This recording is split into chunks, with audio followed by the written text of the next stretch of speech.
हे hi hello guys. तो हो चुकी है एक नए दिन की शुरुआत और आप सबका मेरे मिनी व्लॉग में बहुत बहुत स्वागत है। और आज है करवा चौथ का दिन। तो आप सभी लोगों को हैप्पी करवा चौथ। करवा चौथ की ढेर ढेर सारी शुभकामनाएं।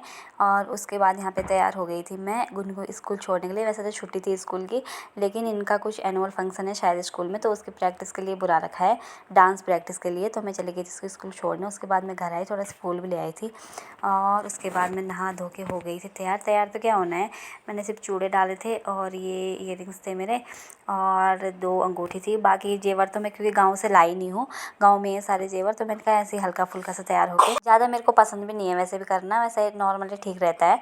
लेकिन वैसे आज का दिन तो श्रृंगार का ही है, तो था नहीं मेरे पास क्योंकि गाँव में है सारा मेरा श्रृंगार का सामान। उसके बाद मैं जल्दी से गुन्नू को लेने चलते हुए स्कूल, क्योंकि 1 घंटे का ही था उसका स्कूल। तो उसके बाद में लेके आ जाते उसको घर, और ये अकेली थी घर पे, तो खेल भी रही थी, रो भी रही थी, क्या करे अब ऐसे ही चलता है।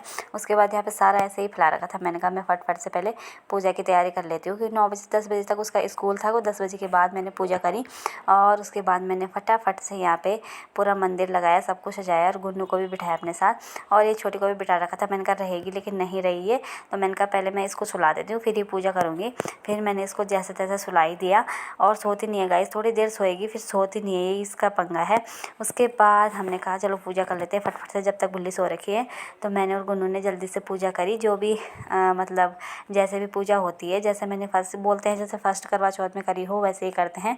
तो मतलब गणेश जी की पूजा करी, लक्ष्मी जी की पूजा करी और कथा तो क्योंकि दिन में पढ़नी है। उसके बाद थोड़े से काम थे, मतलब कपड़े वपड़े रह चुके थे, तो वो मैंने फटाफट से धो लिए। और धूप भी अच्छी सी आई रखी है आज तो देखते हैं, बारिश नहीं आनी चाहिए बस। त्यौहार हो तो बच्चों के साथ बहुत दिक्कत होती है। आज छोटी वाली बहुत सो ही नहीं रही थी वो, मैंने कहा पता नहीं रात को क्या होता है। फिर देखते हैं। ये देखो गाइस, मेरा दिमाग पता नहीं कहाँ चला गया है, मेहंदी रखना भूल ही गई। फिर बाद में समझ में आया कि मेहंदी तो भूल ही गई। उसके बाद यहाँ पे दिन में मैंने इसके लिए पराठे बनाए थे, तो इसको पराठा खिलाया। और उसके बाद मैंने कहा यहाँ पे व्रत कथा पढ़ लेती हूँ। गुन्नू तो सो रखी थी बड़ी वाली, और यहाँ पे मैं गुन्नू को लेके आ गई थी, वो उठी हुई थी। तो मैंने साथ साथ में व्रत करते पढ़ ली जल्दी से।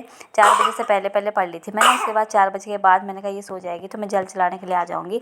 फिर मैंने छोटी को भी सुला दिया था। उसके बाद मैं सूर्य अर्घ देने के लिए आ गई थी, और यहाँ पे मैंने फटफट सूर्य भगवान जी को भी अर्घ दे दिए।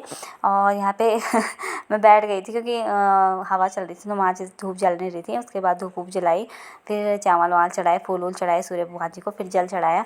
शायद ऐसे ही आपके यहाँ भी करते होंगे, मतलब सूर्य अस्त होने से पहले ही सूर्य को अर्घ देने पड़ते हैं। उसके बाद मैंने कहा फटफट से मैं खाने बनाने की भी तैयारी कर लेती हूँ जब तक ये सो रखे हैं। फिर फटाक से 7 बजे के करीबन मैंने पूरा खाना फिनिश कर लिया था, बना लिया था, क्योंकि बच्चों के साथ यही होता है कि जब टाइम है तब बना लो, क्योंकि फिर वो पूरे दिन इसने मेरे को खाना बनाने नहीं दिया, क्योंकि ये सोई नहीं। मैंने कहा पता नहीं चाँद आते टाइम सो जाएगी तो ठीक है, नहीं तो क्या करना है, फिर वेट ही करना पड़ता मेरे को इसका सोने का। और गाइस यहाँ पे फटाफट से मैंने रोटी बनाई। ये दोनों खेल रहे थे, लेकिन ये किसी के साथ रहती ही नहीं, क्या करें। उसके बाद थोड़ी देर सो रखी थी, तो मैंने कहा गुन्नू को मैं पूजा भी कर लेती हूँ और प्रसाद वरसाद भी चढ़ा लेती हूँ जल्दी से, क्योंकि फिर अभी उठ जाएगी तो फिर कुछ नहीं हो पाएगा अकेले। गाइस यही होता है अकेले त्यौहार में, अकेला कभी ना हो आदमी तो अच्छा ही लगता है। मतलब अपने साथ कोई ना कोई तो होना ही चाहिए, तभी सही लगता है। इसके पापा भी नहीं आए तो इनको भी छुट्टी नहीं मिली, और मेरी ननद भी गाँव में है, तो ऐसे ही क्या करेगा, ये सबकी परेशानी है। उसके बाद चंदा मामा भी आ चुके थे, तो चलते हैं फिर चाँद देखने के लिए। और मेरी बेटी भी फाइनली सो ही गई थी, भगवान का लाख लाख शुक्र है कि सो गई थी। उसके बाद यहाँ पे फ़ोटो वोटो खींचने वाले तो कोई थे नहीं हमारे साथ।